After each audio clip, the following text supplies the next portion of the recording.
Hello everyone. Today I wanted to do today's video on two of my Catasetenids, the two that are the furthest into growth of the ones that emerged from dormancy. And so on the left here we have Fred Clargara After Dark, Sunset Valley Orchids. That's the Sunset Valley Orchids is the clone. And this is Mormodia Carrie Ray. That's the one that I got to pick the name for. And so these two are the furthest along. Carrie was the first one to emerge from dormancy. You can see how far along it is.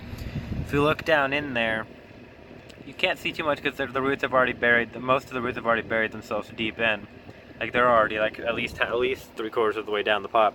So what I've been doing the past few days is lightly watering the top of the moss to get water to start coming in. And it's looking really good so far.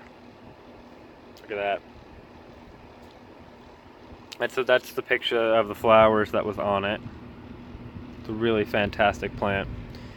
The other one, Fred Clargara over here, is a little bit behind. It's still pretty far along compared to the others, but get rid of that. But it's still got a ways to go. As you can see, a lot of the roots, like you can see the root tips on a lot of them are still close to the surface. But it produced a ton of roots. Look at all those roots. And it's got more, and it's got a few more on the way. And the growth is looking good so far with the leaves coming out.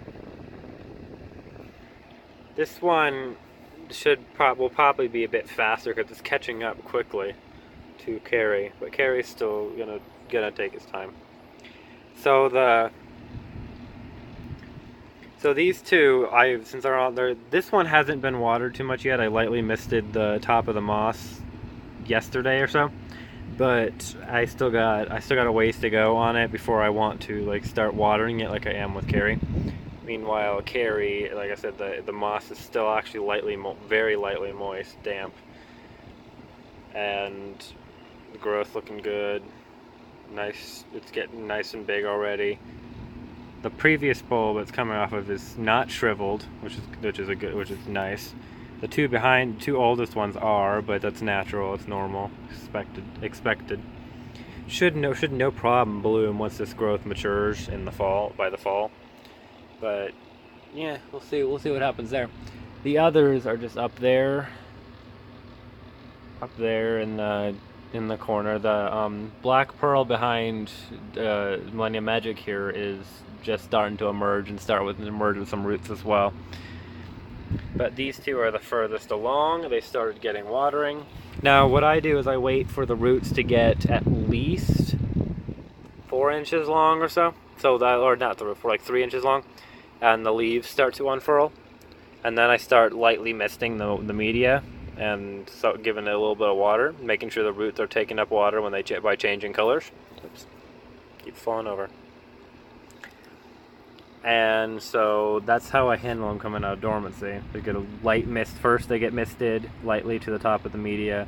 Then they get a little bit of water directly from the watering pump sprayer. And then once the roots really start coming around the bottom of the pot, I start watering a little heavier. I soak the media a little bit more, make sure the entire pot is watered. But for now, it's just the top layers. The roots will continue to search for moisture, and they take in what little they get. And yeah, so that's a quick little update on those.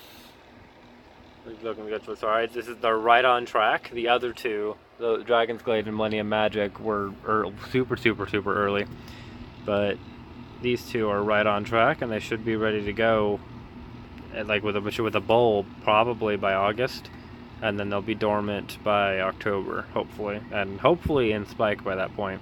Both of them are blooming size. They have bloomed before. This one has bloomed a few times. This one's bloomed a couple times as well. Here's the previous spike right there. So we'll see. They're really fantastic, and I can't wait to see what Carrie looks like in person rather than just the image. So yeah, thank you everyone for watching, and I hope you enjoyed this video.